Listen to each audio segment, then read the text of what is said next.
Je vous parlerai plutôt de l'actualité. Depuis quelques semaines, on peut même dire depuis 2 mois, la France connaît une crise politique assez inédite.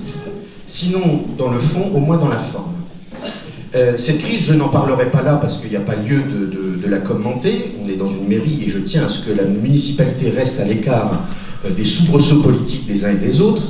Mais par contre, elle vous touche, et elle touche aussi les communes, et c'est pour ça que vendredi s'est tenu, ici, dans cette même salle, le premier grand débat de cette circonscription. Autant, je ne rentrerai pas dans tout ce qui a été dit, ça s'est très bien passé, les gens ont été courtois, respectueux, et les échanges profitables, même si bien entendu ce type d'exercice a certaines limites. Il y a quand même 2 choses que j'ai retenues et qui nous concernent tous en tant que Pénois ici. La première, c'est que les élus, principalement les grands élus, mais aussi les petits élus locaux, nous rencontrons une vraie défiance de la part des citoyens. Alors vous êtes venus nombreux écouter ce qui se passe dans votre commune, mais on voit bien que les gens veulent s'intéresser à la politique, ne trouvent pas toujours le moyen de le faire, ni le moyen d'avoir l'information pour le faire. Et moi j'ai été assez choqué de voir comment les gens pouvaient considérer leurs élus comme étant des privilégiés qui finalement étaient très bien payés pour ne pas beaucoup travailler. Je pense que ça ne correspond pas à la réalité que les maires ici présents vivent, ni les conseillers départementaux d'ailleurs, et je pense que vraiment nous avons besoin de reconquérir le cœur de nos administrés.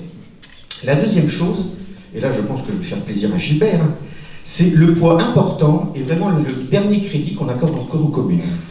Et si vraiment il y a une reconquête du cœur et de la tête de nos administrés à faire, c'est par les communes que ça passera. Alors quand je dis communes, c'est les communes d'aujourd'hui, mais ça peut être aussi les communes nouvelles. Je ne ferme pas la porte non plus, Gilbert. Et vraiment, nous avons là un enjeu pour faire vivre cette République. Et si sur chacune de nos mairies, nous avons liberté, égalité, fraternité, c'est pas pour rien. Et ce qui m'a fait plaisir, c'est que finalement, toutes les attentes qui ont été exprimées vendredi, la commune de Pennes y apporte une réponse, plus ou moins bien, à son échelle, bien entendu, mais nous avions une réponse apportée à chacune des revendications qui a été faite vendredi. Et donc je me dis que quand on nous dit que la ruralité est en train de mourir, qu'on est des citoyens de seconde zone, que finalement dans nos campagnes tout est à l'abandon, eh bien je suis désolé de dire que c'est pas vrai. À Pennes-Lagenais, on le voit depuis 10 ans, la commune s'est transformée, les impôts n'ont pas augmenté, et c'est la preuve qu'on peut faire des choses. Et je pense que ça va être le leitmotiv, le fil rouge de mon discours, cette devise de liberté, égalité, fraternité, elle est particulièrement importante. Mais elle n'est pas importante seulement dans les mots, elle est importante dans les faits. Et je crois que ce dont on a besoin, ce dont vous avez besoin en tant qu'administré, ce ne sont pas de belles paroles et de longs discours, ce sont des faits.